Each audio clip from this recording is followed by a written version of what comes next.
Welcome to the office. We want to take a look at a couple more examples of mappings that we want to determine if they are homomorphisms or not. Now remember, a homomorphism is like an isomorphism, but I no longer am concerned about the mapping being one-to-one and onto. All I have to do is verify if the mapping satisfies the homomorphism property. So let's let G be a direct product of groups.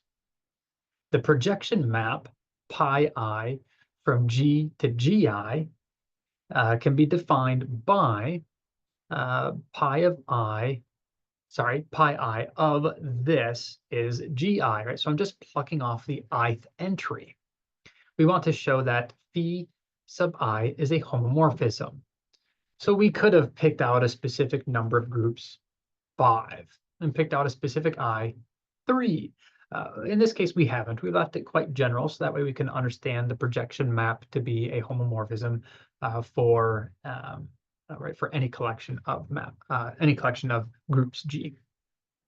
All right, let's let A1, A2, AN, and B1, B2, Bn be elements of G, that direct product. Then phi of A1. Now I'm going to assume multiplication here for the operation, and we want to understand that the multiplication in each of these entries is going to be multiplication in the respective groups, or the binary operation of the respective groups. So A1, A2, all the way up to AN times times B1, B2, all the way up to Bn. This is equal to phi of A1, B1, A2, B2, all the way up to AN, Bn, where these elements are being combined using the associated binary operation of the group. So operation in G1, operation in G2, and so on. Well, this is just AI, BI. That's fine. But AI is exactly the image of A1, A2, all the way up to AN, and BI is exactly the image of B1, B2, all the way up to Bn.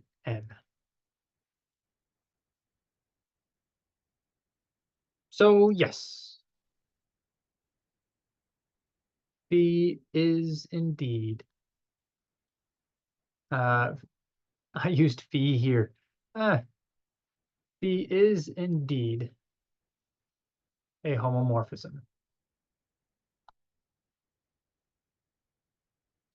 Feel free to critique me on that I did not use pi I.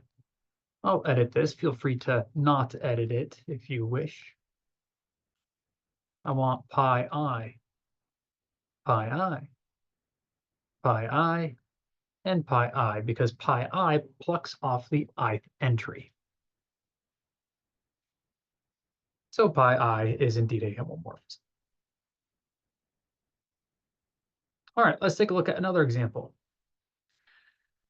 Let gamma be the natural map of Z into Zn, given by gamma of M is equal to R, where R is the remainder given by the division algorithm when M is divided by N. M, N, R. Show that gamma, the reduction modulo N, or reduction modulo N, is a homomorphism. So we're just asked to verify it in both of these cases.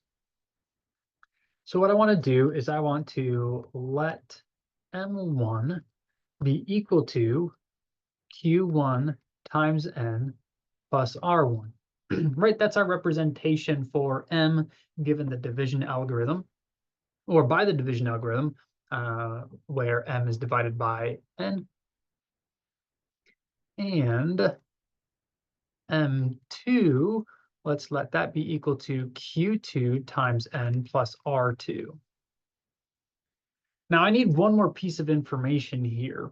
What I can do is I can actually take R1 plus R2, and I could divide that by N, right? This quantity R1 plus R2. And if I were to do that, let's say that what I get is Q naught, which really should be 1 or 0, times N plus R naught. All right.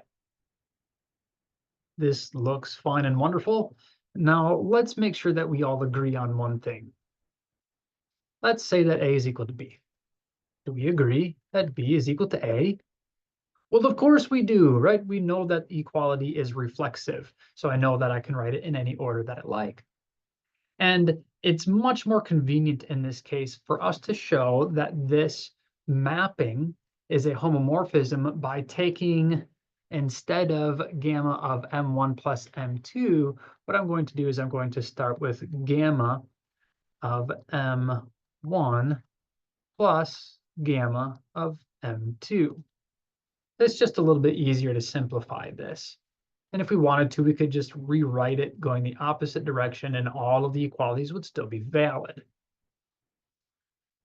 Gamma of M1 would be R1. Gamma of M2 is R2. But this is equal to, so this is modulo N here. This is congruent to, let's see here, R naught. So this looks good. And we could move this way if we wanted to. But this is indeed exactly, now R1 plus R2 is the remainder of this thing. So what we can do is we can recognize that R naught can be expressed as, let's see here. If I wanted to write this a little bit differently, how can I do that? Oh, let's notice that M1 plus M2 can be written as Q1 times N plus R1 plus Q2 times N plus R2, which is Q1 plus Q2 times N plus R1 plus R2. But R1 plus R2 is Q naught times N plus R naught. So this is actually Q naught plus Q1 plus Q2 times N plus R naught. So this is actually exactly the image of M1 plus M2. So we have equality from here to here, and that's going to give us that gamma is, thus gamma is a homomorphism. Again, we could have worked from this side that way if we would have liked as well. It's just a little bit tricky because we want to talk about what are these things modulo n. All right, that's all I wanted to share for this video. So we're actually going to take a look at another example trying to decide when something is a homomorphism in the next video. So I'll see you guys back here in the office in just a moment.